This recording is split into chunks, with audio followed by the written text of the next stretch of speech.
My favourite job in the garden is harvesting and weeding because it's fun and you get to try new fruits and vegetables. You get to grow, learn new things, and it's just great.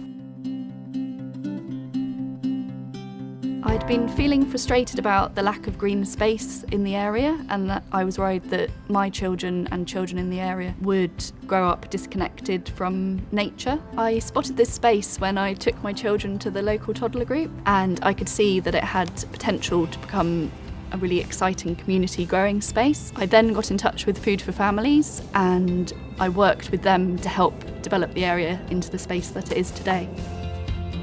We set up the Food for Families project as a way of reaching new audiences, and particularly to make the links between what's happening locally and then global. And so the garden's a perfect way of doing that, because food is something which unites people across the world. We encourage all Food for Families gardens to take part in Reading in Bloom, because it's a great way of getting all the gardeners sort of motivated and just thinking about how they can present what they're doing to a wider audience.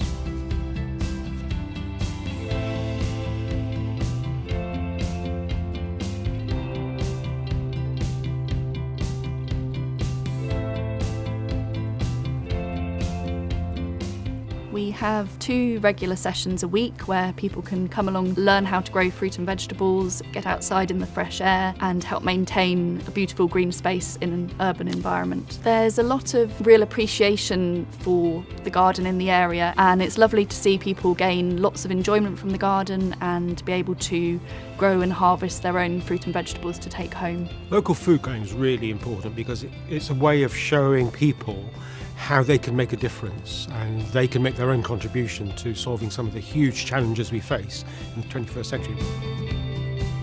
I think it's a good idea to grow your own food because you'll probably be encouraged to eat healthier food. My favourite job in the gardening is chopping up vegetables to make delicious food.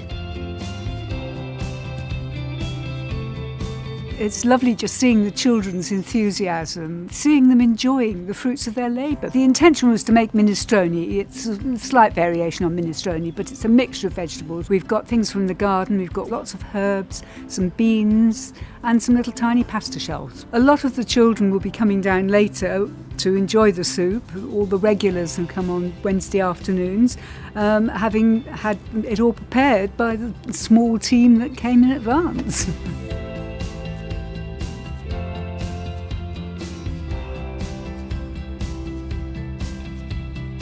Once children start coming here regularly, the space becomes theirs. I might have some little tasks that they can do each week, but often they'll have their own ideas of what they want to do, which is fantastic. They might do lots of watering or want to save seeds, or they're more interested in harvesting. But gardening has instilled that curiosity and compassion in the children for the natural world, and this is something that they can carry with them throughout the rest of their life.